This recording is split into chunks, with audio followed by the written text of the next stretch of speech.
Welcome back to the Occult Rejects. Today we got a really real fun one here. We're joined by Montana and Jessica from Weekly Bizarre, two hosts who have built the show around the weird, the macabre, the unsettling, and the outright bizarre. If you heard their work, then you already know that they have great mix of dark subject matter, real mystery, and the kind of chemistry that makes the strangest stories feel like you're hearing them with old friends late at night. Their show moves through everything from eerie personal experiences and creepy story collections to unsolved cases and the kinds of headlines that make you stop and say, there is no way that's real. So today we're going to get into how they feel, how they got started, what pulls them toward the bizarre, the cases and experience that stuck with them the most, and where they think the line really is between true crime, folklore, paranormal experience, and the unknown. But before I introduce them and the rest of the panel, I do have a few announcements I would like to make. On Saturday, April 25th, the Southeastern Masonic Symposium is happening at the Asheville Masonic Temple, and that is at 80 Broadway Street in Asheville, North Carolina. And I will be there in person. So come down and meet me and the rest of the crew. And who's the rest of the crew? Who are the people that are speaking? They're probably thinking right now. We got John Michael Greer. He is the keynote speaker. If you're into the occult, I'm pretty sure you know who the hell he is. And we got Colin Conkright. He has been on this show multiple times. I think I even dropped a show with him today that he was a guest on, the Roundtable. Definitely check that out, American Esoteric. And we got the man himself who's been on the show multiple times and will be coming on more in the future, Ike Baker from Arcanum. And we got Tom Carter. So we got those four speakers, and I will be there myself. So come on down, check it out. I'll smoke one with you if you want. Also want to remind people about the website. If you're into reading, we have tons of information by multiple contributors, and we got t-shirts up on the site if you're interested. They're $25 shipped. And fun fact, the art is all based on the eyeball. All right, so now enough out of me, and let me introduce the rest of the panel and the guests. Judith, the Loon, what is going on? How are you today? Today is a beautiful day up here in New York. I'd like to say welcome to Montana and Jess. Thank you, Nick, for having me. And you could find me on YouTube and on X as The Loon. Awesome. Thank you very much. And my man, Headless Giant, I know you just did a show and you even jumped on this. Appreciate it, man. How are you? Oh, you're muted there again, sir. Oh, man, that's going for the blooper reel again. So you can check out my show at YouTube, Headless Giant, and also I'm on X and Instagram. And today we did a dialogue with Ethan, and we were talking about some sacred geometry and ancient symbols. So check that out. Thank you. Awesome. Thank you very much. And speaking of a blooper reel, I'd actually checked, you guys had a blooper reel recently. I was watching. I swear to God, Jess, the same thing. I was recording a solo show a few days ago, and I was like, what is it that is making me like burp constantly? I was like, I couldn't my chest like before it came out, and I was like, I got to re-record all this. And I was sitting there literally trying to get it. I'm like, is it all out? What's going on? So when I saw that, I was like, that was literally me days ago. That's so great. I think that was hilarious. But we'll start with you first, Jess. Would you like to introduce yourself and let everybody know what your deal is and stuff? Sure. So I'm Jessica. I am one of the hosts of Weekly Bizarre podcast, and he had kind of already done a really good job at introducing what we do. But what we did recently, we talked about the soap maker of Correggio. It was our latest episode, and it was about a woman who literally made soap out of human body parts. So that gives you kind of an idea of the things that we talk about. And if you would like to check us out, we're on all the social medias. We're on YouTube. We're everywhere at Weekly Bizarre Podcast. Awesome. Thank you so much. And Montana, anything you'd like to add? Really introduce yourself? I'm Montana. I'm just the other host of Weekly Bizarre Podcast. So we're a duo. Awesome. You know what? One question I want to just ask you if you see I don't know, the same type of thing, but it seems like when it comes to this style of stuff, I don't know what it is. It seems like it's it's dominated by women. In my opinion, true crime, the weird, creepy, bizarre shit, even the children's stuff, getting kidnapped and sex trafficking. Women seem to like really gravitate towards like that stuff. Did you ever notice that?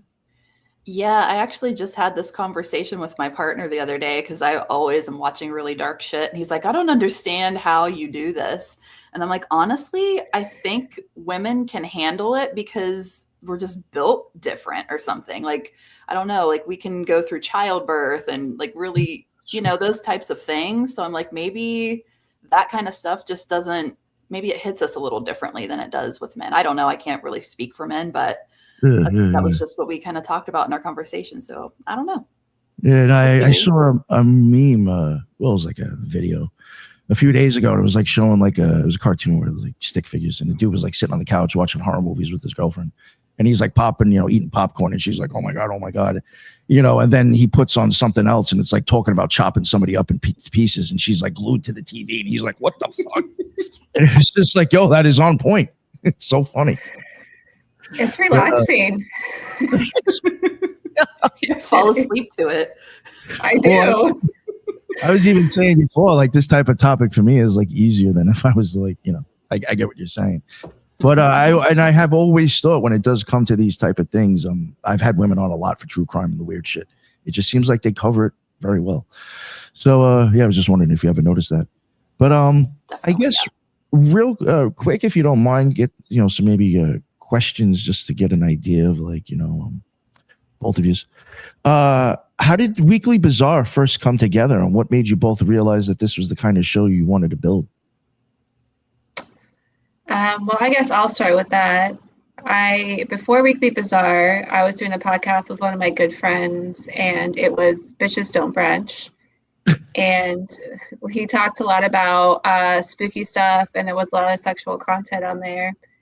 And she had a lot going on, so she had to quit the podcast. So me and Jess worked together, and we didn't really know each other that long, but we clicked immediately. So I asked her if she would like to, be my new podcast partner. And she's into the creepy, weird, all that stuff. That's probably why we click so well. And so she said yes. So we just changed the name, changed a little more of the content to just more out there, true crime, all that stuff. And we've been doing it ever since. And it's been fun. Yeah. Now, when you restarted it, was it the same RSS feed, or did you actually completely start over and a whole new show, or did you kind of just change the show that you're already doing? I kept the same RSS. I just changed the name and nice. Yeah. So it wasn't like starting all over again. That's great. Right. And you had somewhat of a base. That's cool. Real quick, if you don't mind me asking, I mean, I know you said that she was kind of into like the same stuff you're into. Not to maybe get a little bit too personal, but what was it that made you think like, oh, I could podcast with this chick? Besides that, I mean, did you see like, there's certain people I've met where I'd be like, you'd be great behind a mic. So I was just wondering, like, did you get that feeling too from her? Well, I had her on before this podcast with my other co-hosts. I did mini episodes. I call them Montana's mini episodes. And one of them was massage. We are massage therapists. So we did an episode on, what did we do? Like pet peeves, massage pet peeves. And she was really good at it. She has a great voice for it. And I liked her vibe. And honestly, that was pretty much why I asked you. Nice, not to like. I can remember. And you thought I was weird. A little bit. You're spiritual. Nice. That's why also you're very spiritual. Yes. Nice. Was there a particular story or case or experience that made each of you like kind of fall in love with the weird and bizarre in the first place? Like, I guess we'll start with you, Montana. Was there like one type of case or situation where like that's what got you hooked into this stuff? No, back in college, I actually wanted to be a profiler. And so I went for psychology and did all that. And I've been into true crime ever since that, because I always was curious how serial killers thought. And if I could just interview them, that's what I really wanted to do. I wish. But as you see, I did not. So this is like my best thing I can do to kind of talk about it, I guess. along Yeah, I with think everyone it's- else in the world. I do think that would be so interesting to be able to talk to some of those people. I totally get what you're saying. I would just like to know, like, what the hell's even going on inside your head that makes you do all this?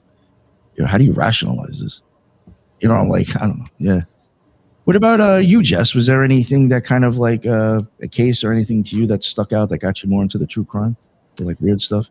The one that we're going to talk about today actually was Oh. really, it's one of my favorite unsolved crime mysteries from the 90s. And it just, I mean, I've always been into dark shit and like dark art. And so that was a given that like I would take on all the social media stuff. And I'm very artistic. So I love expressing the dark side through like visuals and things like that.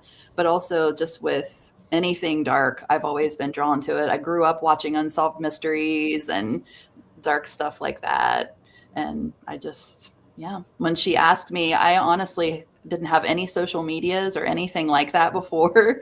So it was like a complete leap of faith. I'm like, I've never done anything like this, but I'm totally into it. And this case was actually the one we're going to talk about today, was actually the first one that I did once I started with her on the podcast. So yeah.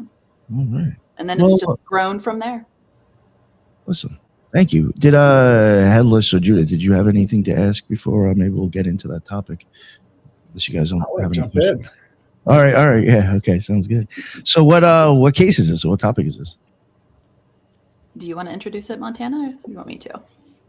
You got this. Was your case, girl.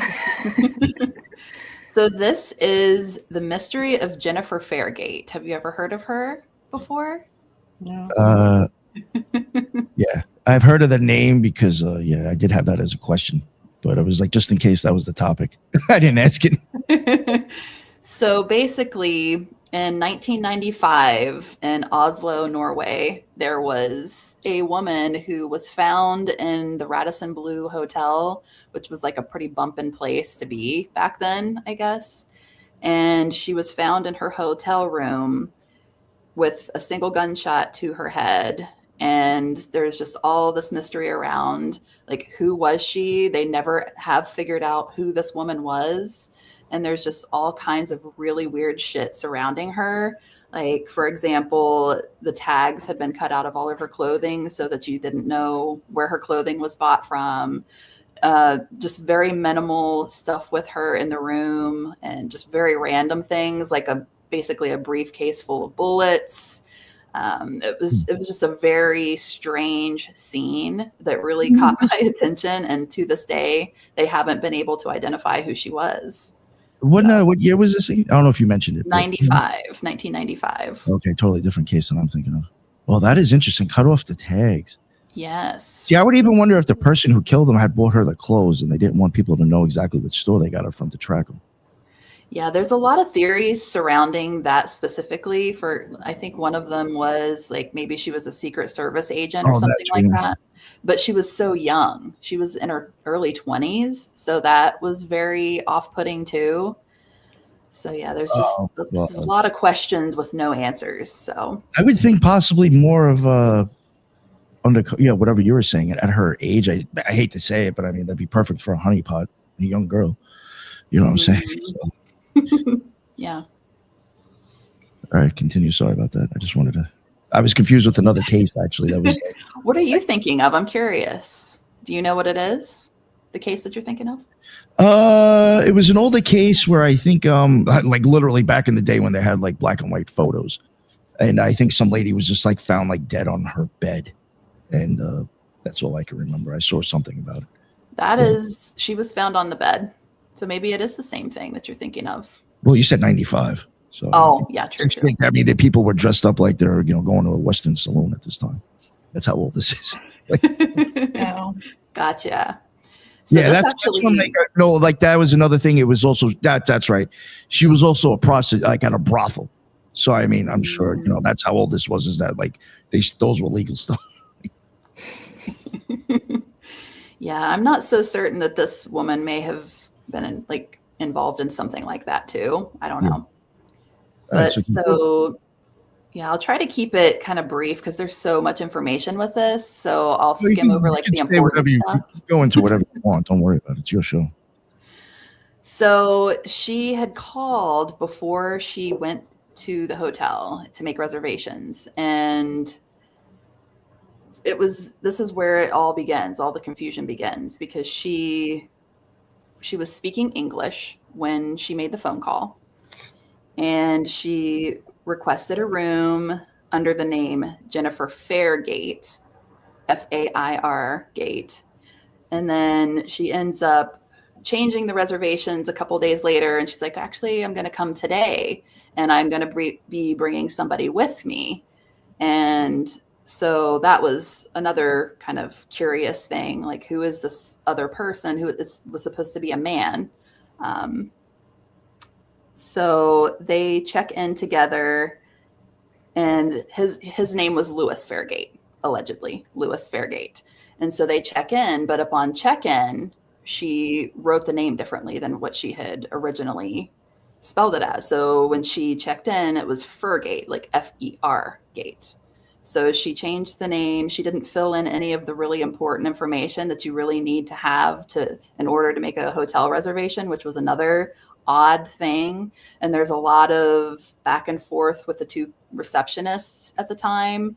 Like, one has one story, one has another story. And for whatever reason, between the two of them, neither one of them got her information. So she just remained anonymous somehow. And they gave her key cards. One of the receptionists said that they saw her with this Louis Fairgate man. The other one said they'd never saw him. And then he was only seen on 2 separate occasions, and then he was never seen again. So, and this was just by one of the receptionists. So she gets her key cards, she goes to the room, and then it just keeps snowballing from there. Would you like to take over from here, Montana? I don't want to be doing all the talking. Just real quick, did they ever get a description of what the guy looked like? Well, both of them were said to be like, they were dressed in black. They looked really nice. He was very tall, dark-haired, long, dark trench coat type of thing. So definitely the mysterious vibe going on. I can remember in our episode, we were like, maybe they were vampires, because that's just how they sound. Like, that's what they looked like. It was just like very dark, mysterious. She had short, dark, black hair, and apparently he did too. But he was only seen by one person. So there's speculation he may not have even existed. So it's just very, very strange. Well, you know the case a lot better than I do. Okay. She wants you to keep going. Is that what she's saying? I'll keep going. You're doing a great job. So Jessica is a very good storyteller, let me tell you. Thanks. She's very good. Thanks. I tend to lose my place a lot, though, so I'm sorry about, it's going to be shitty editing, because I bounce around a lot. I do screw up the intro. It's quite all right. All right, so let me scroll down here a little bit. I got ahead of myself. So yeah, so I'll go into a little bit of detail about, I mean, I think everybody kind of knows what you need in order to get a hotel reservation, and it's really odd that they didn't do this. Yeah, especially like a license, or, well, I mean, maybe not a credit card, but like, yeah, some sort of ID. I mean, I'd say even if you go to like a hole in the wall, they're still going to ask you for a license. Yeah, and this was a really nice hotel too. So, I mean, their reservation requirements were pretty strict. Like, they needed to have a credit card on file and an ID, and they didn't have either one of these things. And they didn't realize this for days. Like, she was there for a whole entire weekend before they caught the error. And in fact, she had actually extended her stay at one point. And even then, when she went to the front desk, they still didn't get her information. So it's really weird. And I can remember in our episode 2, Montana kept saying she was probably slipping them cash, like maybe slipping them cash. And yeah, I was just thinking maybe she was tipping so well. They're like, I'm not even going to say anything. Yes. And this hotel was known for kind of shady shit. So like meetings with like political leaders and things like that, even like secret meetings. So who knows who she was, who she knew. It sounds like the hotel chain had an arrangement going on with some sort of outside agency if they're not asking questions about these obvious things. Exactly. Yeah. I've And heard some stories about hotels, so like supposedly like having weird shit going on in them. yeah. Yeah. And I'm sure, yeah, like you said, these receptionists are probably used to this kind of thing. So they're like, yeah, I'll keep it on the down low if you give me some money. We got Was this another highly fair day publicized? coming in. What'd you say? Sorry. Oh, was this highly publicized? When this Yeah. occurred? Yeah. I believe it was, but it was very short lived. I think it was kind of like an open close kind of thing. The investigation was terrible, absolutely horrible. And not to get too far ahead, but they put her face out there and nobody claimed her, nobody recognized her. And like eventually they're just like, well, I mean, that's that, at least for a time. And then it kind of comes up again when somebody gets curious and they're like, why hasn't this been solved? Who was this lady later on down the road? But Don't they only have a drawing of her face too? yeah, Like there's And no of course- pictures of her actual face. the crime scene photos. But yeah, the picture of her that they used was a drawing. Yes. The sketch. Damn. Ain't much about these people. So after she made her way to her room somehow without having to give anything, but I'm sure she slipped them cash, I guess they were seen again that same night. And I say they, meaning the same receptionist that claims to have seen Louis Fairgate says she saw him again at like midnight in the lobby that night with Jennifer. And then that was the last time she ever saw him. This is the check-in, and then later that same night, and then he was never seen by anybody again, including the woman who had seen him initially. Sorry, that is so I don't know, sketchy. Yeah. And they gave her 2 key cards, so one for her and one for the man, allegedly. She headed to her room. And then what really starts to get weird is the key card situation. So when the key card is used, it is tracked. So the hotel can track when you enter the room.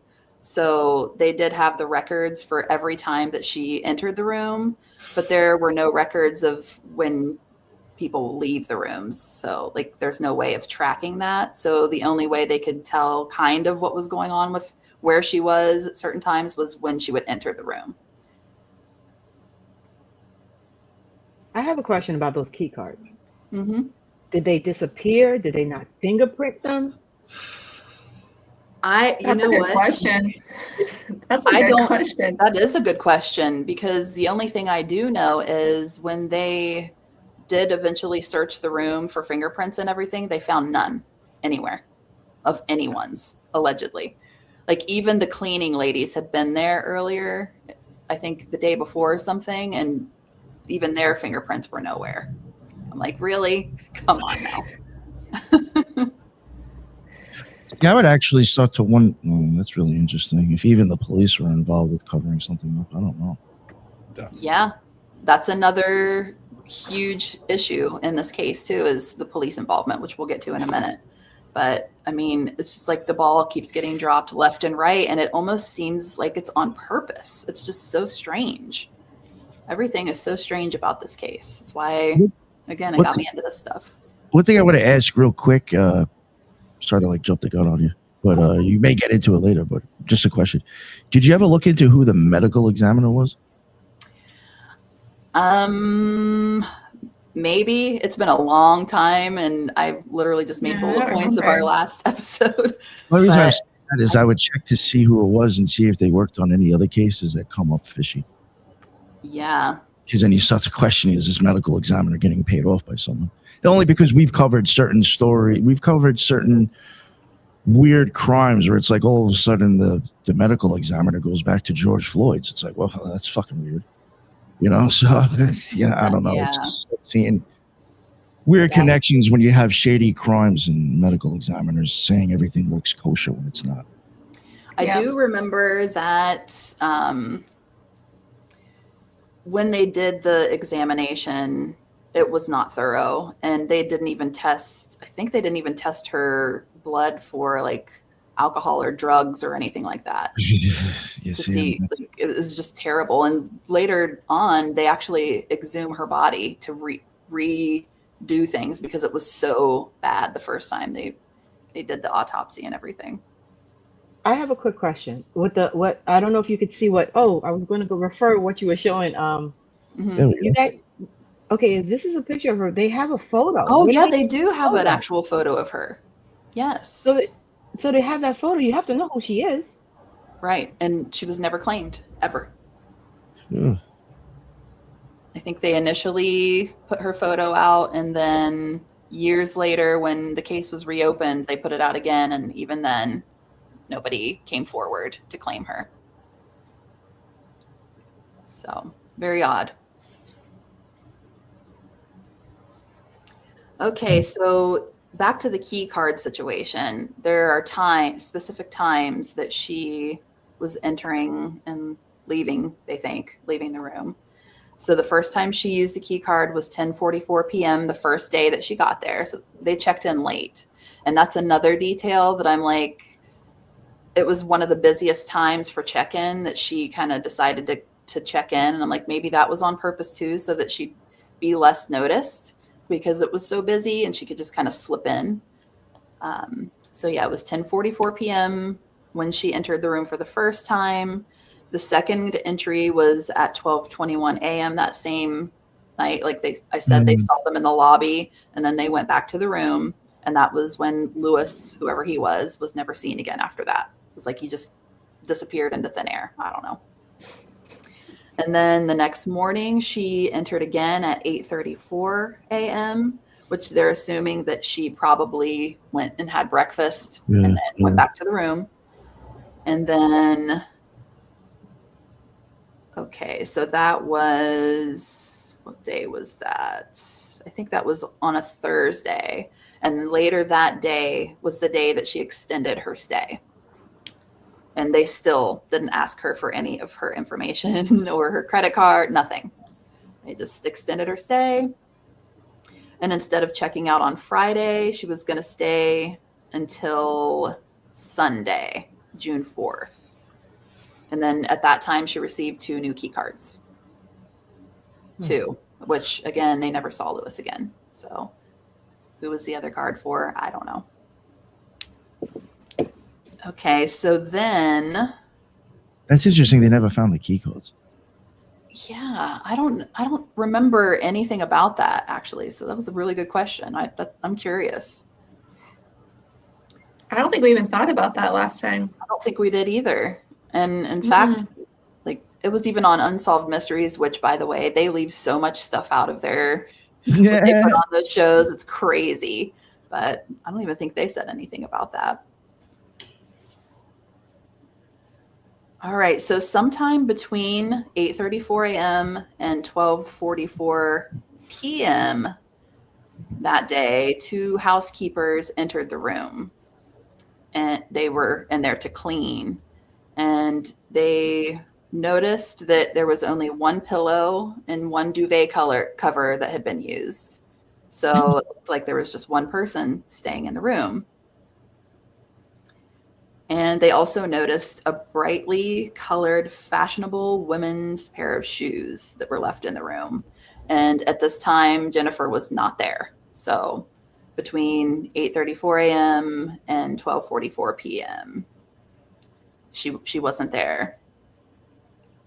And she didn't enter again until 8:34 the next day. So she was gone for 24 hours before she came back to the room again.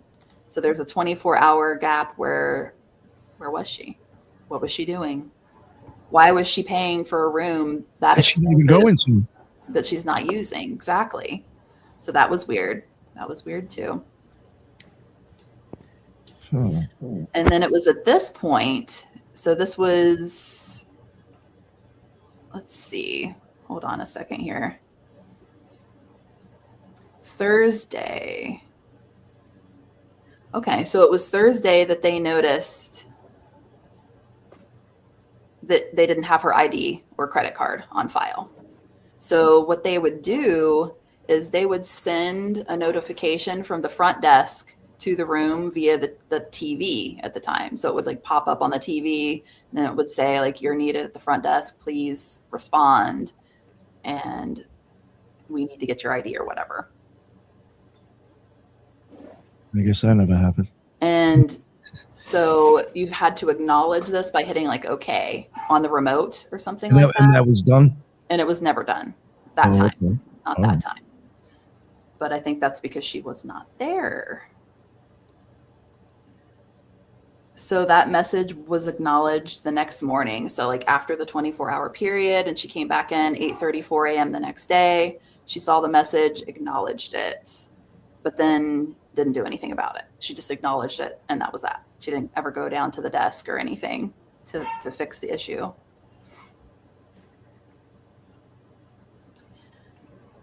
Okay, so then Friday morning at 8:50 a.m., the key card was used again to enter the room. And okay, hold on a second here. I'm sorry. No, you're good. You're good.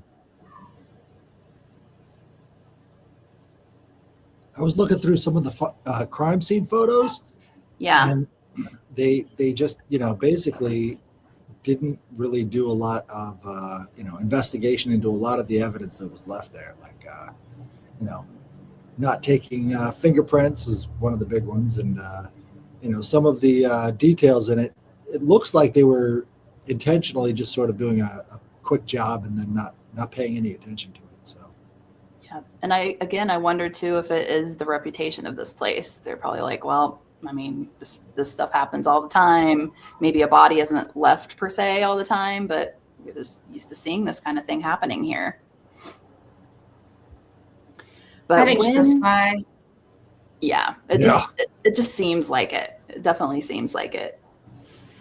But so Evie Yurtsin was the one receptionist that had claimed to see this Lewis guy, and she was the one that caught the error later. And according to her, she's like, this oversight never should have happened. Like, they don't understand how in the world she got key cards without giving them information. So the other receptionist there said maybe it was because it was such a busy time and they just kind of rushed her in and let her go to the room. So, okay, around 8:50 a.m. on Friday morning, one of the housekeepers claimed to see Jennifer in the hallway, and apparently Jennifer acknowledged her, said hello in English, and then walked toward her room, put a do not disturb sign on the door, and that's the last time the key card was used. So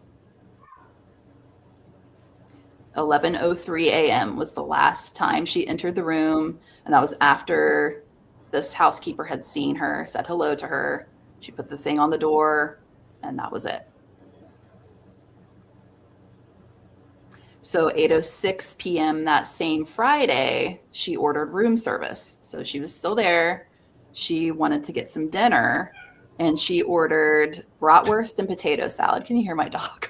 No, I'm laughing. I'm laughing because I was actually going to ask you. Do you know what she ordered? Oh, okay. Can you hear my dog though? Yeah, but She's it's down there yapping. Hopefully she'll settle down in a second. they have pictures of her last meal.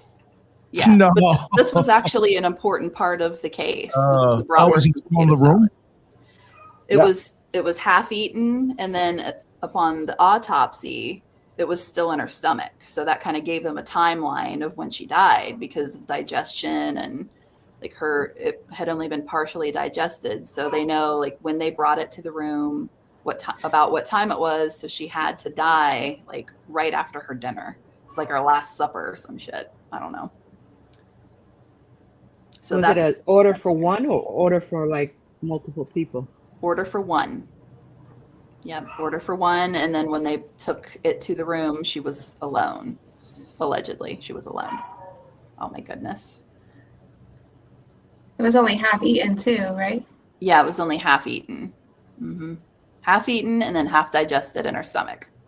I know you said that they could see when they use the key card, Yeah. but can they also tell when the doors open and close? Because Only from when you enter. So anybody leaving the room, that was never monitored or like kept track of.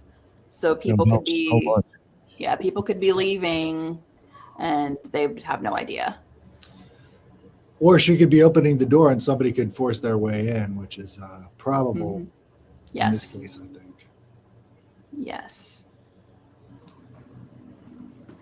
Part of me feels too like maybe this Lewis guy, if he was there, maybe he never left the room. Like maybe he was in there. Well, that can't be the case because people were in there.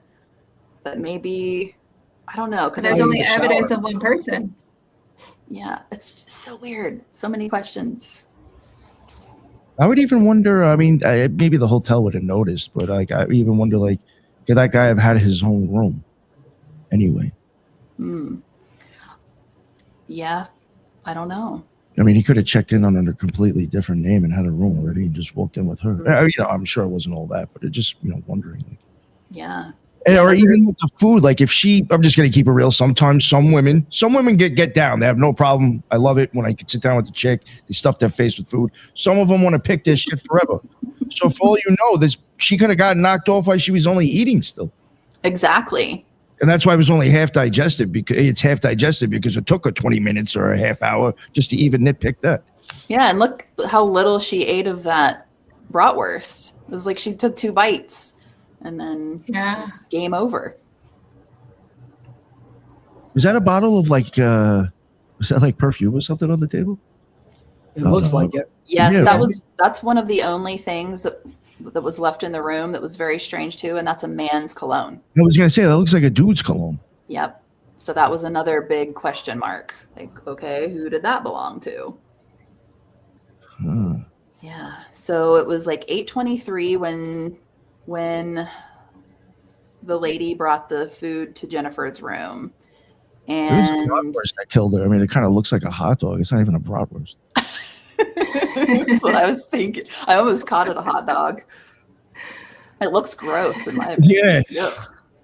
Right. Well, this was like hours and hours after she had died, so who knows what it looked like originally. Oh, yeah, maybe it shrunk. Okay, yeah, I got you. Yeah. Got a little dehydrated. I was in the pool.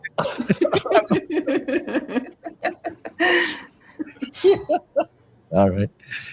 Go ahead. The pistol. Okay. So Kristen Anderson is the name of the housekeeper that brought her dinner.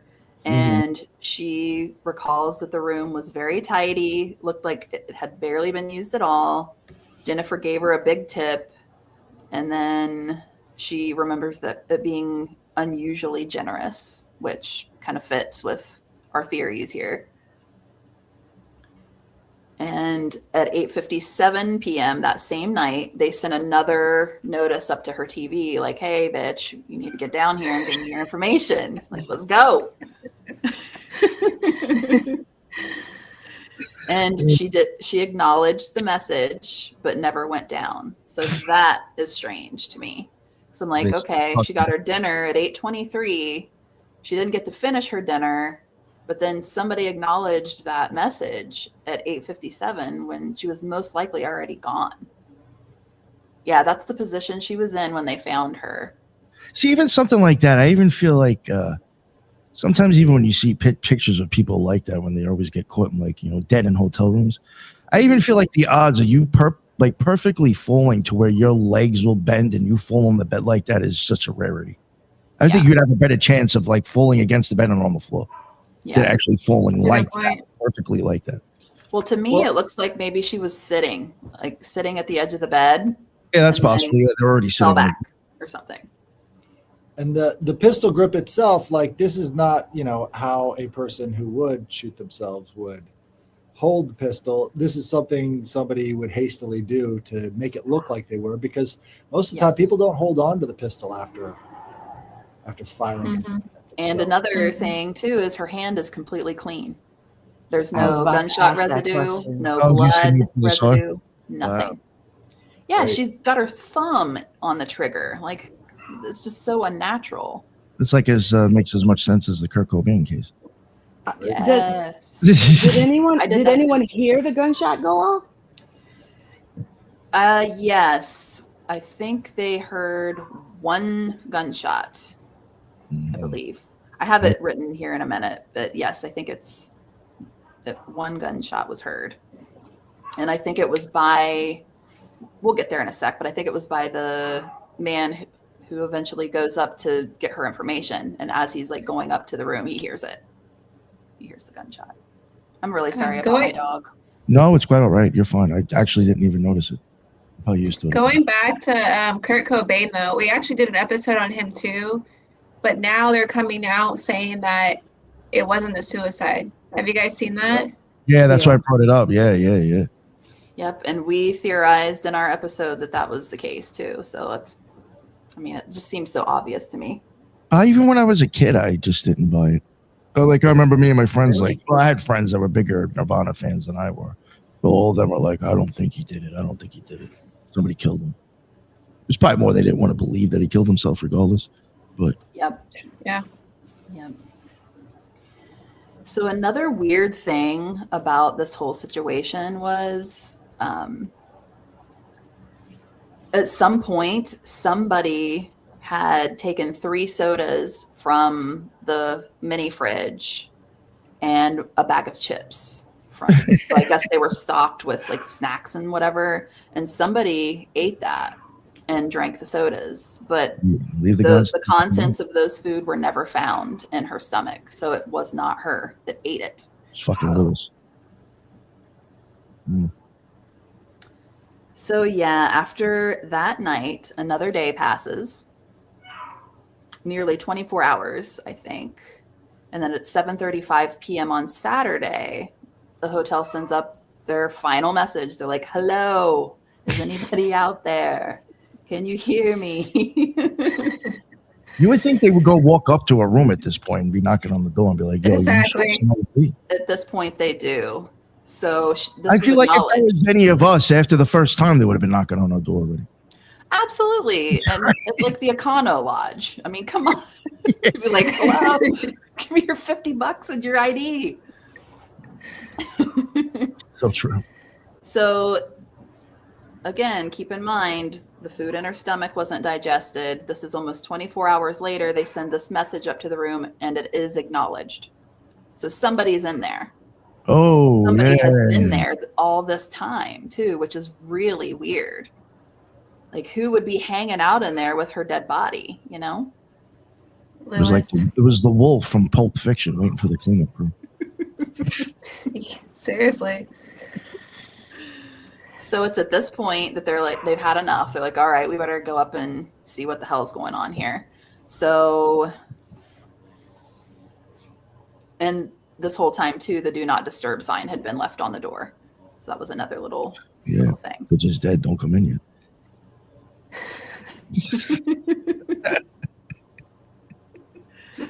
So Evie Yurtsin, this is the same one that checked her in without getting her ID and then realized she hadn't. She is the one who sends somebody up to the room to see what's going on. And this employee was Espen Ness. And it was a security guard, excuse me. Espen Ness was sent up. And the do not disturb tag. Oh, now she's come up here. Great. Just a second. She wants to come on the show. Go get beans. Is he in his box watching it? Is he in his cupboard thing? Yeah, he's in the cupboard right now. He's just watching from over there. That's so funny. She's so pissed. You got a spot to watch him. Can you give me 1 second so I can get her settled? Yeah, sure. I'm sorry. Thank you. Yeah. Megan, is there anything about Montana? Megan, Jesus Christ, Montana. Is there anything about the case that you want to talk about while she's gone? Unless Headless, you had something maybe to ask? Well, I had a photo of this suitcase right here. It's interesting that the ammo is loose in there, right? So it's not in a box. It's just floating around loose in this sort of empty suitcase, which is kind of odd. It shows that maybe they aren't professionals, or maybe they've already done some things and emptied the ammo back into the case so that it's, you know, it's outside of the container that it originally came in, which is interesting to me. I How have do you another break- theory. Hear it. Let's hear it. Good. I have another theory about it. Everyone's looking at it as an espionage situation, but we're talking about 1995, and there were certain procedures that were hard to get here in the U.S. She has an English accent. I'm wondering if she didn't go there for maybe one of these procedures and had an issue, didn't get the results she wanted, and did actually take her life. And whoever that guy is might have been her point of contact. Ooh, that That's sounds just juicy. speculation. That's just speculation. I am more on the spy side of it, but that is another option that could be an issue. Well, Because I she's also- female, the male cologne is what made that go into my head. Oh. I also had a friend of mine a long time ago that listened. He said that he thought because no one claimed her that she was an orphan. And so she was pulled from that to become the spy, and something went wrong and then they killed her, and that's why no one claimed her. So that's an out there theory too. I don't know. See, I had thought earlier, but I didn't want to get too out there and conspiratorial. I guess gross about it. But I had even wondered because of possibly nobody claiming her. Maybe something like you're saying, she was an orphan, or parents who don't care, don't know. Maybe she was. The only thing is her age seems a little bit too old. I was wondering if maybe early on she had started sex trafficked, and now she's run out, and your job is done, so we just kill you. But I mean, you're too old now to sex traffic. No, I'm just keeping it real. I mean, you're just a regular prostitute now. Yeah. Here's the synthesis. What if they were contract killers? I Right? thought that too. So- Yeah. They did the job, and the one, you always see it in the movies. So, one of them always knocks off the other dude. There you go. Yeah. And maybe Lewis was the one to do that. Or like Mr. and Mrs. Smith. Yeah, to look like a couple. Maybe he was the one who actually pulled the trigger on whatever had to get done anyway. And maybe he knew the whole time that was the plan, to take her there and take her life there.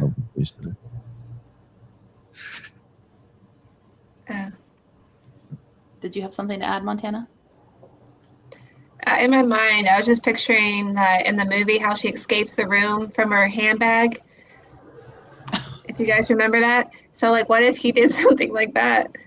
Well, that's I what was they gonna ask, is speculate. there a balcony? Was there a balcony attached to a room or something like that? Nope, no balcony. But the window, I think when they go into, after this guy discovers that there's a body in the room, he leaves. And then when they come back and really scope the room, the window's open. But I mean, she's high up. So for somebody to get out of there, they would probably have to rappel down the side. I wonder about coming down from the roof, though. Oh, Or that's a good scooting to a point. nearby room? Yeah. I mean, now we're getting 007 shit here. See why I like this case so much? Ocean's 11. Okay, so back to when the security guy goes up, he knocks on the door, and then this is when moments later he hears a single gunshot.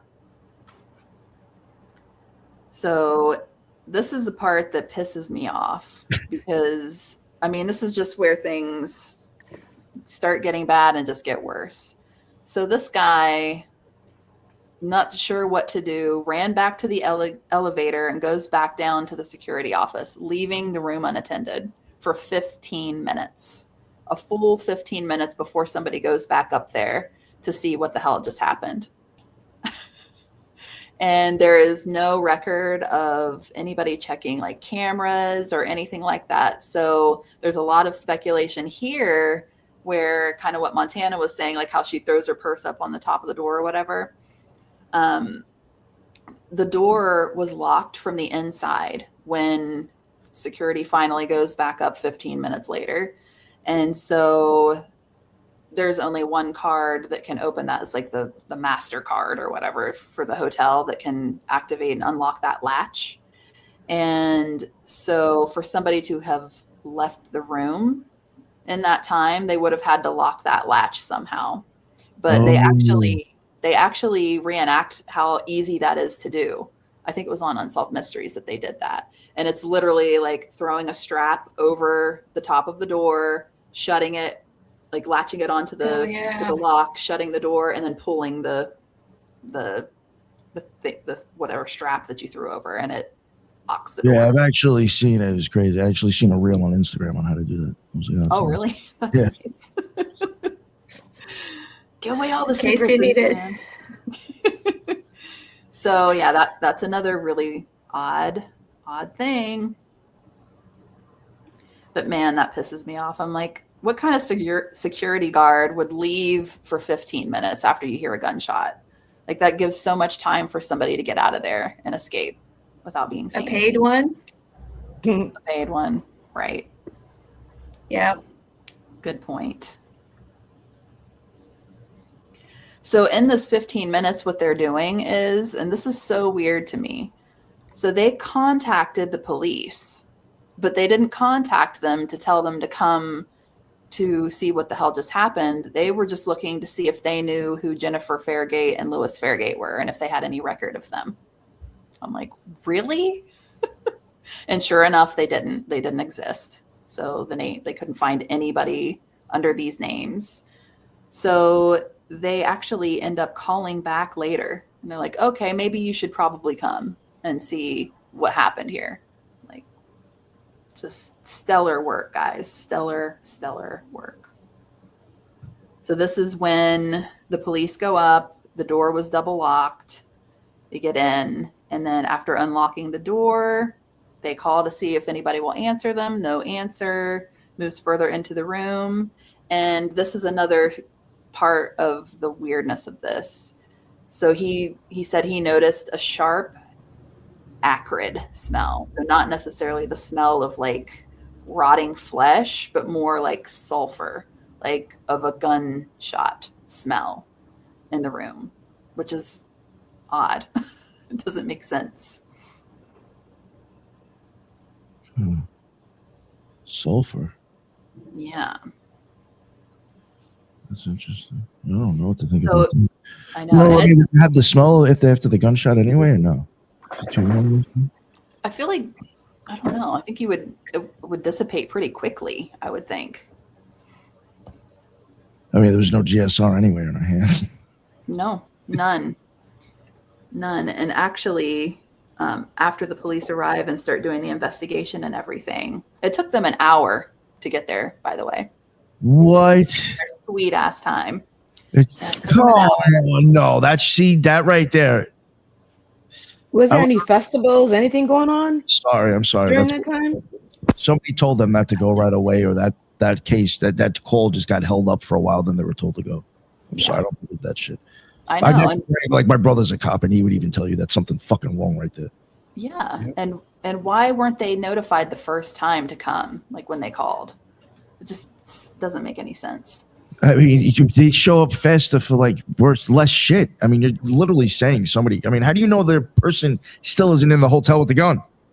Exactly. Oh, well, this isn't like This isn't like I got rear-ended. Then you wait an hour for the cops to show up. No, somebody's like dead.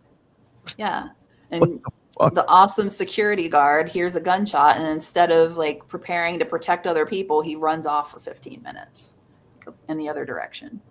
It's like as shitty as the Whitney Houston case in that hotel. Yeah, strange. So when the police entered the room, the television was still on, the curtains were drawn closed, but the window was open. It'd have been great if the thing was up on the screen again. We need your ID. Probably was. Damn it. The ID. Get down here. So when she was found, she was wearing a black shirt, black stockings, silky black shorts, and black high-heeled shoes. She had a golden ring on her middle finger of her right hand, and a watch on her left wrist. She was laying face up, which we've seen already, partially on the bed, and her feet remained on the floor. So it literally looked like she sat down and was shot and fell back. This is why I keep thinking contract killers, because people wearing all black are not inconspicuous. They don't blend in. They teach you first thing, if you're on any sort of knock list with the CIA, you need to blend in. You can't make yourself stand out. And both of them were wearing all black like they were some sort of, Matrix trilogy type characters. So it's very obvious to me that they probably weren't involved in some sort of knock list, Yeah. You hear that, Jess? She wears black all the time. That's all she wears. That's all I wear.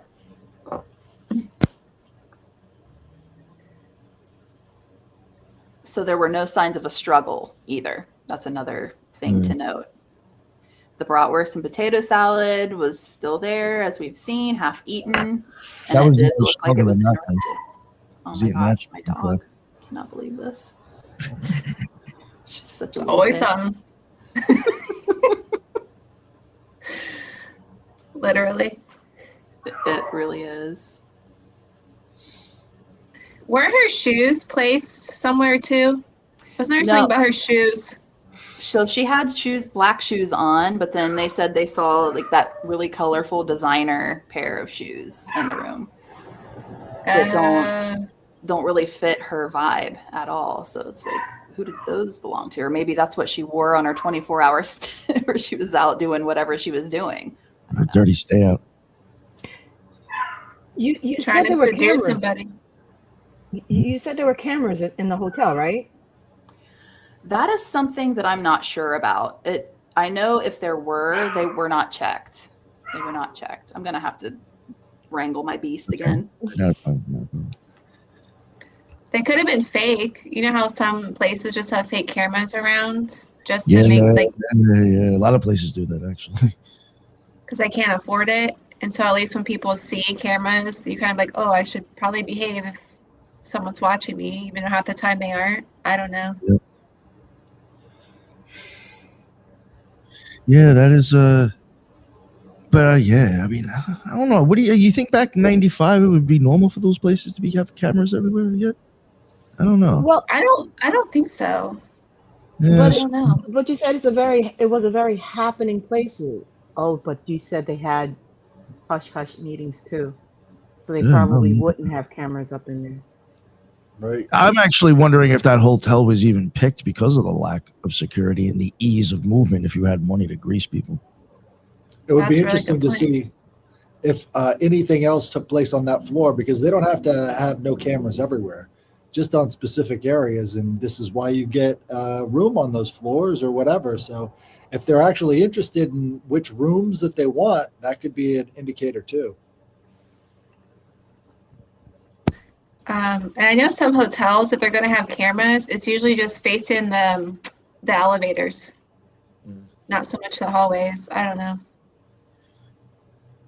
But then they would have seen her go up with someone too, if that was the case. You don't happen to know if there was any other crimes ever or any other dead people ever found in this place? Oh, I don't know. That's a good question. Oslo Plaza. That sounds so familiar, Oslo. No. Well, Oslo was a big happening place during the Cold War, right? So Oslo, Norway was sort of like the meeting grounds for a lot of spies between USSR and USA. There's the Oslo Accords and all the rest of these things that sort of culminate in that city as international intrigue. So whether they be contract killers or CIA, that's where to go. But that was also another reason he thought she was an orphan, because of the Cold War. That's right. Yeah. Is she wrangled? For now, she's being crazy. Tony was even trying to wrangle her and she wouldn't let him. Okay, so here we go again. Quick question, Jess. Do you know if there was any other murders there by chance at the hotel?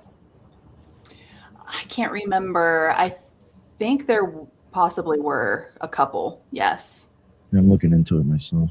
Or maybe suicides. I can't remember. It's been so long since I've really dug deep into this, but as you're looking for that, I'll continue on with like the other weird shit in the room. So this is really strange. There was a pillow beside her that had a gunshot through it.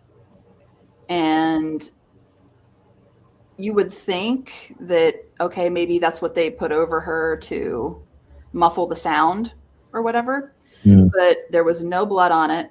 It was over beside her. And then later on, they find 2 bullet casings. So they're like, was that a practice shot? I don't know. But they only heard one go off, right? And they only heard one go off. But I mean, maybe it was muffled enough and at a certain time where people were sleeping. And it was, I don't know. I don't know. In mafia movies, it seems to be a silencer, but I don't know how true that is. They just use a fucking pillow and nobody hears them. Could just be a miss. The first shot missed and then the second shot hit. So it could be that. But it's weird because the guy only heard the gun go off once when he was knocking on the door. So it had to. Yeah. And I mean, he left for 15 fucking minutes. So. Yeah, I mean, who's to say one didn't go off already and he only heard it because he was so close to the door? Yeah. Right. He heard it and then he ran away, and there could have been another shot too. That's true. Yeah. Fuck, who knows?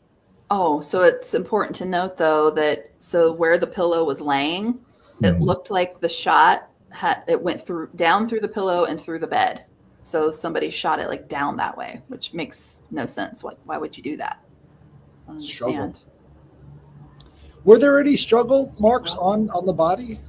They said there were no signs of struggle in the room at all, or on the body for that matter. No, she was drugged though. You wouldn't know. Wouldn't know because they never tested her blood. Yeah. Yeah. And even then, I mean, back then, there's like stuff that we've even covered on this show that like have been associated with, they think like that smiley face killer stuff. Yeah. And there's people who'll show up with like, now they're starting to realize it, like some sort of cough medicine or cold medicine with something else added to it that you can literally buy from the store. But if you make that concoction and give it to somebody with alcohol, it can actually pretty much like, it's almost like a cheap version of GHB. So, I mean, I don't know if people are hip to that back then, but I mean, who knows what could have been given to that person? Yeah. She could have been drugged, and it could have been drugged with shit that wouldn't even normally pop as something, narcotic. What if the food was poisoned? I thought that too. Yeah. Like maybe that's why she didn't finish it. We keep thinking that maybe there was one other person, maybe there were 2 other people in the room. Could be. Right? So there could have been a struggle there, and we're just not seeing it. She's drugged. They're trying to struggle. Do we kill her? Whatever. But there's way more stories than just the 2 people angle. That's true. This is interesting. Yeah. So then they talk about like you had already said, the unusual positioning of the gun in her hand. It just does not make any sense. Like, who kills themselves like that? Plus, her hand was clean. There was no gunshot residue or blood anywhere to be found on her hands.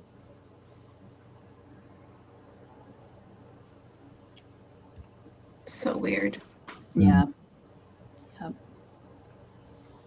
So as they continue investigating the room, they realize that she has almost no personal belongings whatsoever. So it's just like the bare minimum that she has with her. And then again, like I said, all the tags have been cut out of her clothing. That is weird. The tags. Yeah.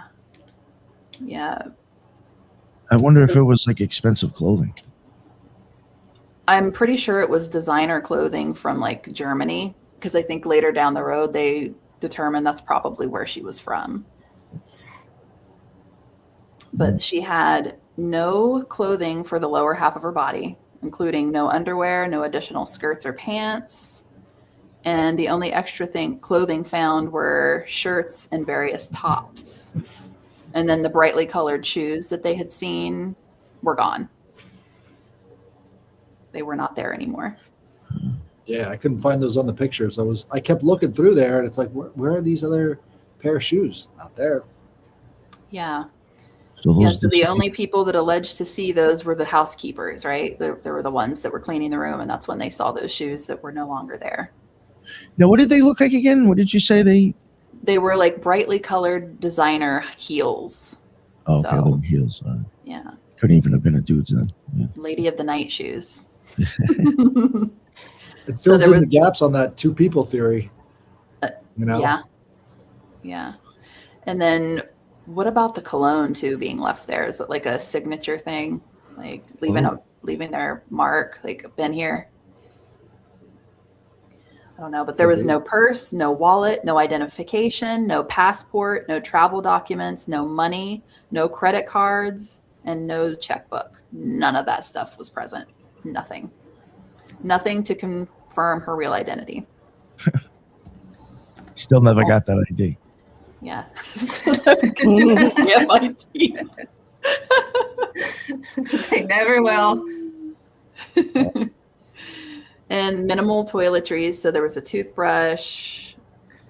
Oh, missing items were toothbrush, deodorant, and makeup. But they did see that it appeared somebody had used the shower, which that would fit with somebody cleaning up. And like I said, all the tags had been removed from her clothes and they had been carefully cut out. So it was definitely on purpose. I wonder if her shit was taken. I probably, especially if this was I'm saying cleaned up. planned. Yeah, Yeah. they just grabbed all her shit. I mean, I don't know if was DNA even a thing back then? It's a silly question. I think it was in its infant stages in the late Mhm. 90s. So it was Even like just, a toothbrush, you could worry about possibly blood to make, at least a blood connection. So who Right. knows? Blood type. Yeah. yeah. Yeah. So as far as like luggage, she had a Travelite bag and a designer attaché briefcase, which is the one that had, I mean, it was very expensive too. So like all of the stuff is nicely made, expensive stuff, which really fits with the spy or the, I don't know. And then in this briefcase were 34 additional bullets. And that was it. That was the only thing, there, which I'm like, that makes no sense.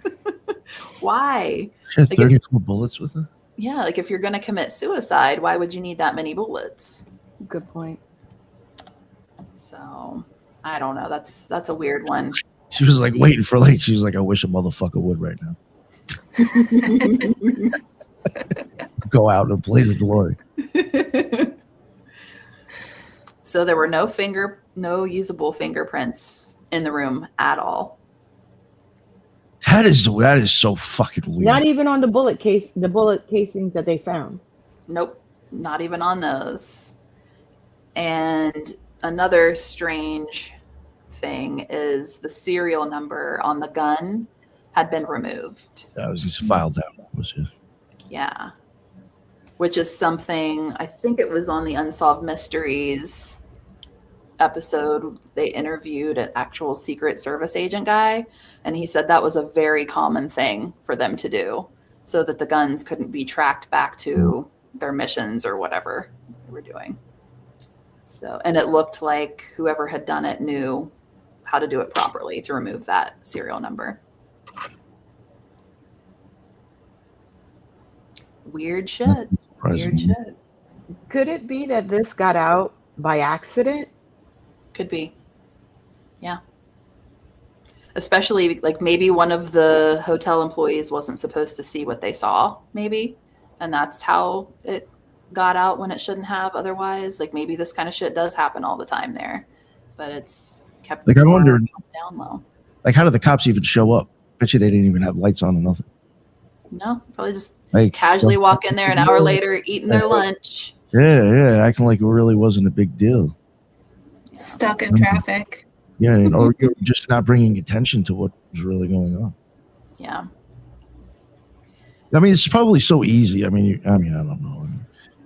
I'm sure there's corruption to where it's just like you literally could just be like, listen, just go in there and do the bare minimum and get the fuck out, please. Yep.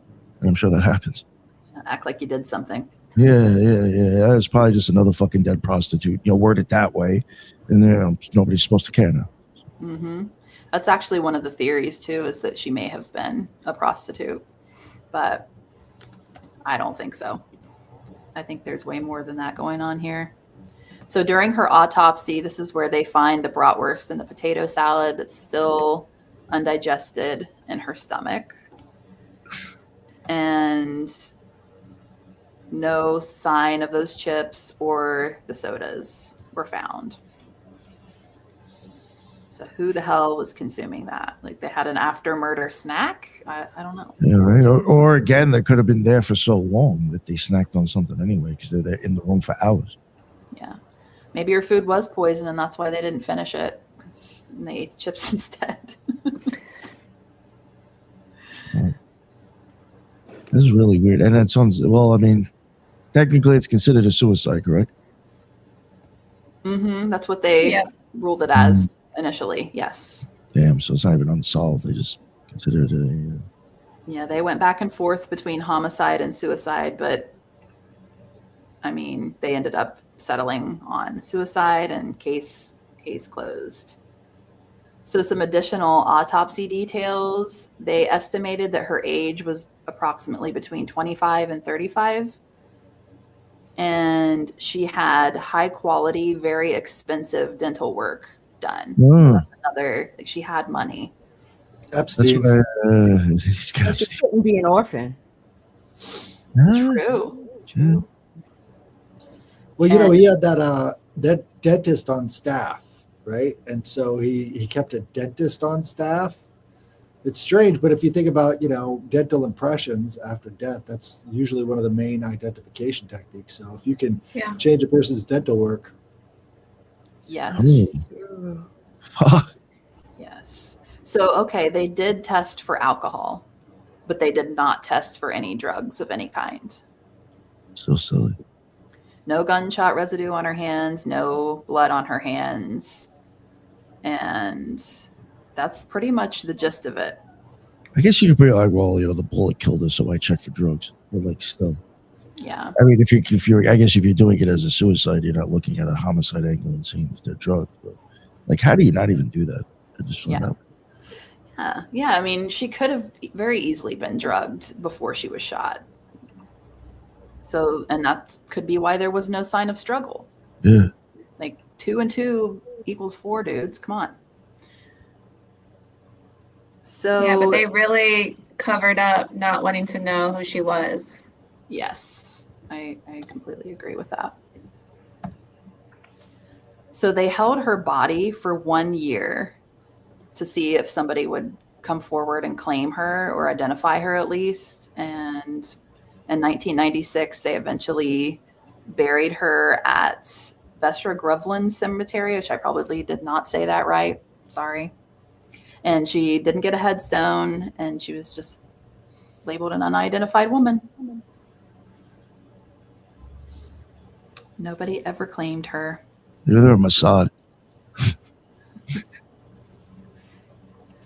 Well, Okay, I mean, Oh, it's interesting that the cologne was French too, and so I was wondering if it was the last alone. Well, so she's a German person or maybe a British person living in Germany because that's where all the clothing's coming from. And they've got French perfume. So it's sort of like a hodgepodge of all sorts of other places. Yeah. And none of that stuff is looked into because, well, now you can track all of these different places that she's been and they're not looking into it. Yep. They're not looking into shit. Yeah, they don't want to. So this is where journalist Lars Wegner comes into play, and he's the guy that really, like, he wants to know who this woman was. And so this is where he fights to reopen this investigation, see what the hell happened here. Why did this go unchecked or not checked well for all this time? And so what time was it that he kind of comes into the picture? Let's see. Oh, I didn't write the year down for that one. Who is that? Who's that? That medical examiner they always show that's like always overturning these cold cases. I think he did some of the smiley face killer ones. He has a certain name. He's William Ramsey's. I think talked about him plenty of times. Can't remember his name. You need him on this case. Yeah. She did not shoot herself. This is bullshit. Yes.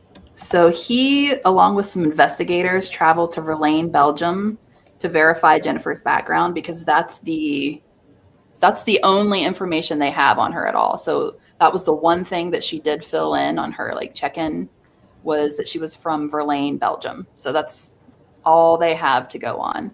So he's like, hey, let's pack it up and go to Verlaine, see what's going on here. And they quickly discover that her address did not exist. It was all fake. So she was covering up who she was for some reason. I mean, fake name, fake address, fake phone numbers, anything she gave just wasn't real. Well, a non-official cover spy would have real locations to use as their fake, residences. So that brings me back to being like, again, if this was like a official related CIA case, we probably wouldn't know about it at all. But if they are sort of on the contract edge, it would make sense why it would be, publicized and everything else would be so mysterious. Maybe the, hotel and the cops might be getting paid from international crime organizations. Yeah. So it's interesting you say that about like actually having to use an actual place because the address that she used was only like one digit off from one that actually did exist. So that fits for sure. Okay, so fast forward all the way to 2016. This is when Lars gets to have her body exhumed to check it again, say what's going on, to create a proper DNA profile and attempt to identify her. So her remains were actually surprisingly well preserved, and they were able to do a DNA extraction. And this showed that she was of European descent, most specifically likely from Eastern Germany. But there were no matching records in any databases, and no families came forward at this time either. So very strange. But then there's this really cool thing that they did. I don't know if you remember this part, Montana, with the C14 testing. Have you guys heard of this before? Carbon 14 testing? I don't think so. So there was a professor from Sweden. His name was Hendrik Druid, which is a really cool name. But anyway, he uses a technique to test for the C14 or carbon 14 in tooth enamel. And basically what this tells is like there's residual radiation from the Cold War or not. So that can kind of determine her age more precisely based on how much of the C14 was in the enamel of her teeth. I thought that was really cool. And after doing this, they determined that she was most likely born between 1970 and 1972, which would have made her 23 or 25, 23 to 25 when she died. So she was young. Thanks, nuclear testing. Yeah, thanks.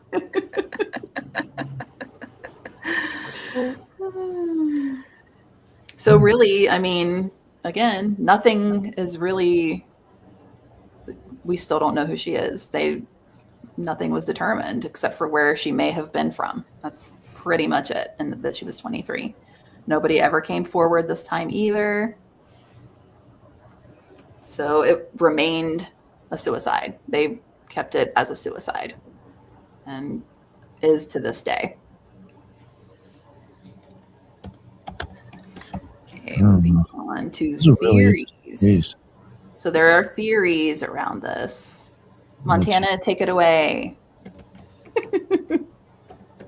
I just remember the spy theory. Wasn't there a theory affair gone wrong? Let me look.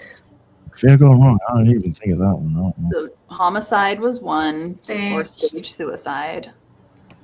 woman on the run, organized crime ties, Yeah. intelligence involvement, espionage. Hmm. I mean, Yeah, I still stand by my theory. She's a spy. I think something. Yeah, right. Some weird shit like this. That a contract killers, and The she affair got. gone wrong is interesting too. Yeah, that is. Yeah, but I just feel like I don't know. Like, were they both like? If she was meeting a dude, I mean, what was she coming out of the? Was she leaving a country to literally go have an affair? Plus, she had 2 extra key cards made too. Yeah.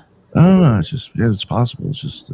I mean, then again, I mean, over in the United States, you could travel one state to another, and it's the same as crossing countries over in Europe. So With the I key guess. cards, Especially back then. did she have 4 key cards total, I wonder? Or did she give the other 2 back when she was given the new ones? And why was she given new ones if she was going to be in the same room? Or did they move her into a different room? I've got a dark theory on the orphan smuggling. So this is the Kettler experiment in Germany, West Berlin, starting in the 1960s and lasting through the 1970s and 80s. Berlin Senate authorized a project where foster children, including many orphans and neglected teenagers, were placed in psychologist Helmut Kettler into the care of convicted or known pedophiles. The intent was to use pedophiles as caregivers for troubled youth, which resulted in widespread sexual abuse of the children in state care. So they were doing experiments with orphans and pedophiles, and that would Never match thought up about that with one. Jeez. the timeline of how they're smuggling this person. So, and why there would be nobody looking for them. And if it's 1970, she would have been young. What, 10, 12? 1970? No. No, she was born in 1970. Yeah. So It went on into the 80s. So, Yeah. Who knows? Yeah. That's creepy. And didn't you have a friend, Montana, that said something like grooming of some kind for Yeah. for like spy work or like espionage type shit, like from a young age? That's probably all she ever knew. She was just groomed that way. Yeah, I'm even still wondering if like somehow her age just didn't fit the bill anymore. And Or that's maybe she found out something she wasn't supposed to know. Yeah. You That's know? another And they're thing. like, all right, you gotta act like you're going on this mission in Oslo, get the hotel room, and then take Jennifer out. Because she knows well, they're too much. expendable. Yeah. Yeah. Or she could have been doing some research that people didn't want her to know, people didn't want known. Yeah. And the 4 key cards total. We never saw the people. The guy is whatever his name was. We don't know whether or not. Lewis. Maybe these people were people who were supposed to give her information and instead helped her out of this plane. Maybe. Yeah. Yeah. Yeah, I'm wondering about all those key cards too. That is, did she have a hand in the other ones? And I want to know where the hell she was for that 24 hours. Like, how would that fit into these theories? Like, depending on why she was there, to leave the hotel room for 24 hours and then come back. Like, did she actually go on some mission and maybe botched it? Maybe she fucked up. And when they came back, they're like, you're no good to us anymore. You're done. Like maybe she was a hit person, Yeah. or she was trying to gather information. That would explain the bullets if she was a hit person, like a hitman. Like, why have all those bullets just randomly in some briefcase? So odd. That's why Or if I it was was asking if open. there was a festival or there was some type of big event happening at that in that town during that time. During that time, I don't remember seeing anything like that. Because especially what month was this? Let me go back to the top here. Have the exact dates. June. That was June. It was May 22nd of 1995. May. So that's actually around that time in Europe. That's like a heavy start of festivals time in different towns, depending. Oh, okay. Yeah, that would be a lot. Yeah, it could be. Yeah, I don't know if in Oslo, Norway at that time if anything was going on. I mean, it may not be like an international. When I was in Germany, starting April, May, all the way down to October, every town had a certain type of festival. If you're a hit person, you're trying to get somebody, you want to. That's That's the a good best. point. That's how they had it. That's how they did it in Godfall. Or I didn't even think about this. If this hotel was known for like political leaders coming and having meetings, maybe that was going on and she was sent there to take one of them out and it went wrong. I didn't even think about that. So many theories, but you see, the thing that really bothers me is that it wasn't even in the reports this was going on. Usually they add those things like this is going on and this is where she might have been. They didn't even speculate. right. They dropped the ball a lot on this case. They did. And poor Lars, that journalist, he tried his best to try to get this solved, but there's just not enough to go on. And so much got lost in translation too, probably over the years. But Was he able to re-interview the witnesses, supposedly? I think he did. Yeah, I think he was the one that actually interviewed the two receptionists.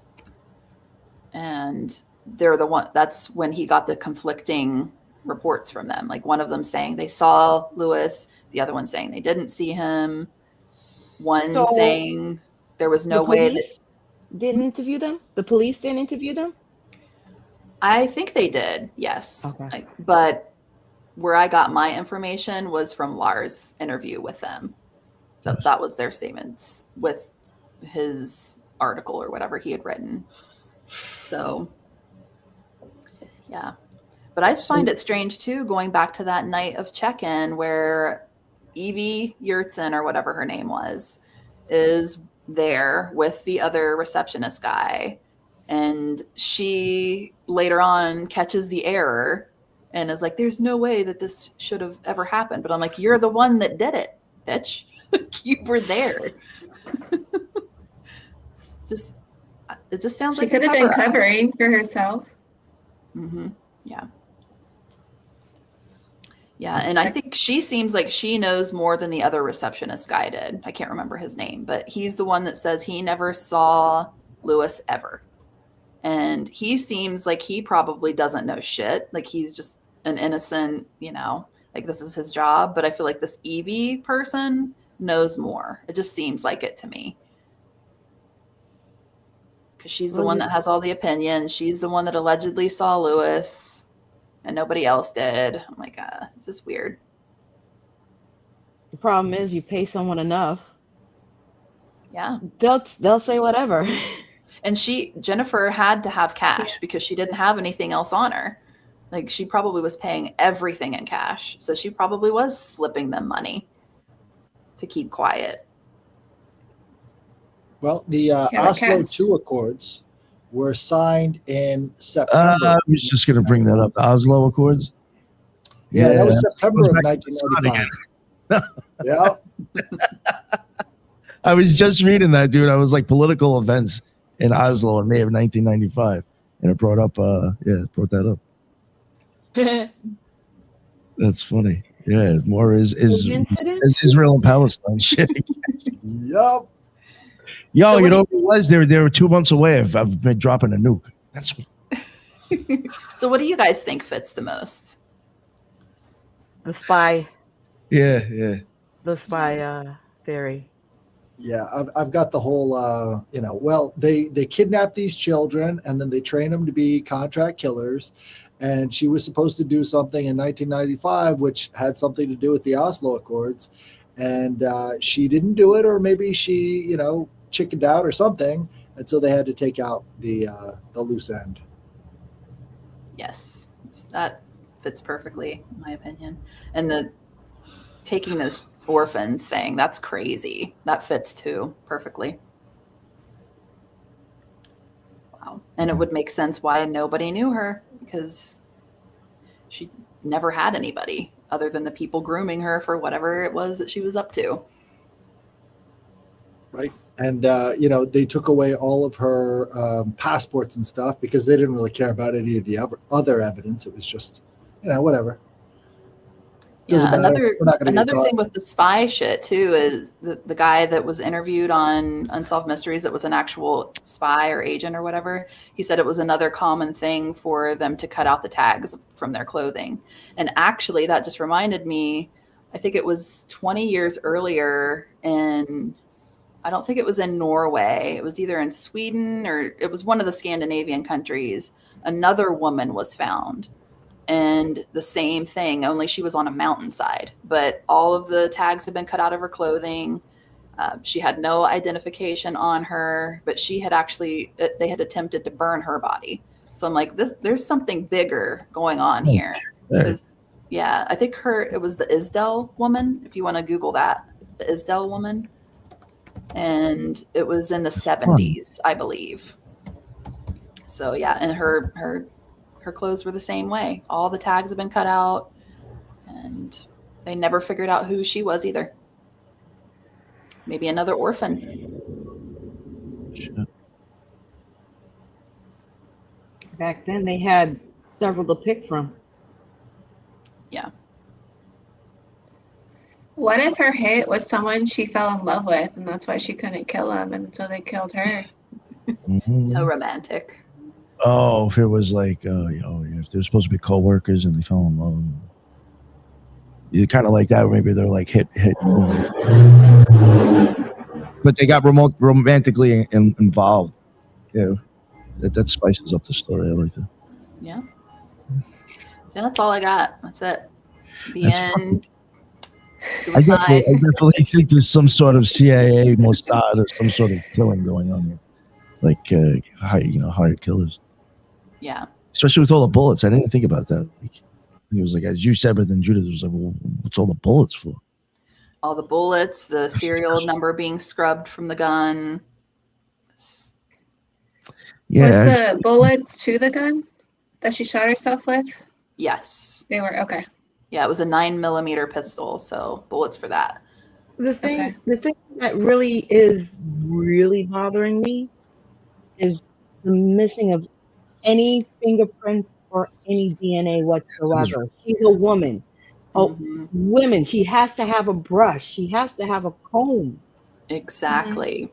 She's going out. She has these heels. She's brushing her teeth. She's doing hygiene, and you can't find not even a hair in the drain of the shower. right. That had been used. Shit that she was taking. Yeah. She had. I'm sorry. There's no woman in the world. No offense to you, ladies. That had And if there was a dude there, you guarantee there'd be some beard hair on the sink. I was gonna say even a guy would bring more shit bring more shit than that with you. I mean, fuck. That But I- brings it up to the cologne. They found cologne, but they didn't find perfume. Yes. Which again is, I'm feeling like that's somebody's signature. Like That's what I could was. be- it after could they be make a the hit, leave that behind or something. I don't know. It Yeah. could be a signature, or it could be a way. Okay, if you're a woman, you're going out, you're going to wear perfume. But if you want to travel around, and most people, if you walk by them, your scent is what's going to make you remember them. But if you want to hide yourself as a woman, I would put male cologne on myself, and when I pass somebody, they're not looking at me. They're going to think a guy walked by them. Ooh, what if the cologne was from their hit? Like whoever they had to go out and kill, and that was like their proof that they had taken them out because they know that was what that person wore or something like that. Oh. I'd Yeah, be that all was their over- signature. That was the person that did it, I'd and be all not over someone that. else taking credit for it. Yeah, it's a weird one. I mean, It is, definitely. so many things can fit too. Like you can Yeah. go on and make anything work. Really. That was Do you most think? of the story. Do you think they're ever going to solve this one? I think it's going to be like the ladies in the 70s, because there's so many things about that one. And Yeah, I don't know. I do think that I saw not too long ago, and I haven't looked into this yet, but with the Isdell woman, I do remember seeing that maybe they had figured out who she was, but I haven't looked into it because I was going to do an episode on her too, just because it's so similar. But then seeing that maybe it's been solved, I don't know. So they could eventually find out who this Jennifer was if they were able to find out who the Isdell woman was, maybe. But you would think their best bet would be the teeth, right? Or the DNA. I don't know. Well, If if she's doesn't got work, would change it. if she's got a British accent, that sort of is a big indicator of where she was growing up. So Yes. if there was a British connection, I think that hasn't been explored at all. So Yeah, that's it. born in Germany, fluent English with a British accent. Yeah. All right. Wow, that's like It's frustrating. That was a bugged out fucking story for sure. Well, I appreciate both of you coming on. That was, I'll have to say too, that was like for a show that I normally have come on for this type of stuff. That was probably the most I've ever gotten out of one. Oh, really? Yeah, that was pretty thorough. Yeah. Is that a nice way of saying I talk too much? No, no, Just kidding. Believe me, that was great. I mean, besides like other people that have been part of the show that might cover these type of topics, any other person that like or a podcast I've had come on, it's only like an hour. So thank you. Okay. Yeah, no, this is awesome. No, I think you totally had me paying attention. She was a Good. really fucking story. Thank you again. I'm gonna go around and let them plug their shows, and then we'll let you plug your stuff. Judith, I'm gonna let everybody know what's up with you. first. Thank you, Jess and Montana. This was fun, a lot of fun. Thank you. And thank you, Nick, for having me on. And you could reach me at YouTube and on X as The Loon. Awesome. Thank you so much. And my man Headless.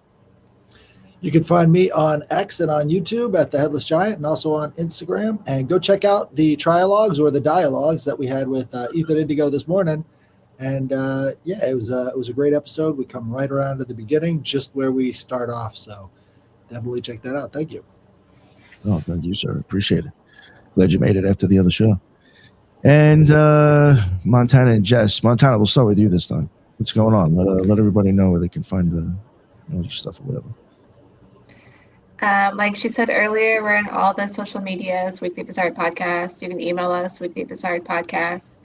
And this was really fun. Oh, yeah. So thanks for having us. And I'm glad Jess did it because, as you see, our podcast works because we're the opposite. She's very thorough and detail oriented. Where I just show up, I'm like, okay, whatever. So you did great, Jessica. Thanks, Bill. Thanks. Yeah. It's been a lot of fun. Hell yeah. And Jessica, is there anything else you want to add? I don't think so. I guess if weird is your thing and you like to have a chill vibe where it's just like two girls hanging out shooting the breeze about weird shit, then come check us out because that's what we do and we show up every week. So yeah. Well, it's we well do. done too. Production wise, it's well done too. So Thank you. good stuff. Yes. No, of course. Was there anything else that you were going to say, Montana? Did I cut you off? I don't think so. Sure, saying something. Sorry.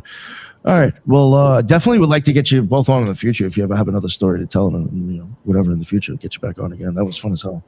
It was definitely good stuff. Love to. I really Love to. I appreciate it as thorough as you were. And thank you everybody in the chat. That's what's up. I saw a lot of great stuff in there. I think there was a couple of questions.